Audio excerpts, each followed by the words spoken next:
నమస్తే, welcome to Sakshi exclusive. Hi friends, ఆటపాటలతో సందడిగా ఉండాల్సిన క్రికెట్ మైదానం ఒక్కసారిగా రణరంగంగా మారింది. ఉన్నట్టుండి ఆకాశం నుండి ఊడిపడిన మృత్యువు చిన్నారుల జీవితాల్లో చిచ్చు పెట్టింది.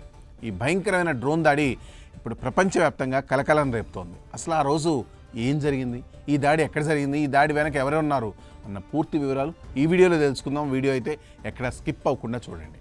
మే 2, 2026 ఒక స్థానిక క్రికెట్ గ్రౌండ్లో మ్యాచ్ జరుగుతోంది. ఆటగాళ్ళు, ప్రేక్షకులు ఆ ఉత్సాహంలో ఉండగా ఒక్కసారిగా ఆకాశం నుండి ఓ పెద్ద డ్రోన్ దూసుకొచ్చింది. ఆ డ్రోన్ పేలడంతో ముగ్గురు ఆడుతున్న అమాయక చిన్నారులు తీవ్రంగా గాయపడ్డారు. క్రీడా మైదానాన్ని లక్ష్యంగా చేసుకొని ఇలాంటి దాడులు జరగడం పట్ల స్థానికులు తీవ్ర భయాందోళనకు గురయ్యారు.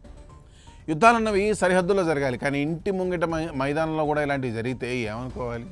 అది కూడా అభంశుభం తెలియని చిన్నారుల ఆటలో డ్రోన్ దాడి అంటే ఊహించండి ఆ పిల్లల పరిస్థితి ఎలా ఉంటుందో. పిల్లలే కాదు, వారి కుటుంబాలు కూడా ఎంత తల్లడిల్లిపోయి ఉంటాయో మన ఊహకు కూడా అందదు. ఇది జరిగింది పాకిస్తాన్లోని ఖైబర్ పఖ్తూన్వా ప్రాంతంలో. ఈ దాడికి తామే బాధ్యులని ఫిత్నా అల్ ఖవారిజ్ మిలిటెంట్లు ప్రకటించారు. ఇంతకీ ఈ పేరు ఎక్కడైనా విన్నారా? వాస్తవానికి ఇది పాకిస్తాన్ ప్రభుత్వ నిషేధిత ఉగ్రవాద సంస్థ అయిన తెహ్రీకి తాలిబాన్ పాకిస్తాన్ని సూచించడానికి ఉపయోగిస్తున్న కొత్త పేరు. గత కొంతకాలంగా ఈ ప్రాంతంలో టీటీపీ తన ఉనికిని చాటుకోవడానికి ఇలాంటి వినూత్నమైన భయంకరమైన దాడులకు పాల్పడుతోంది.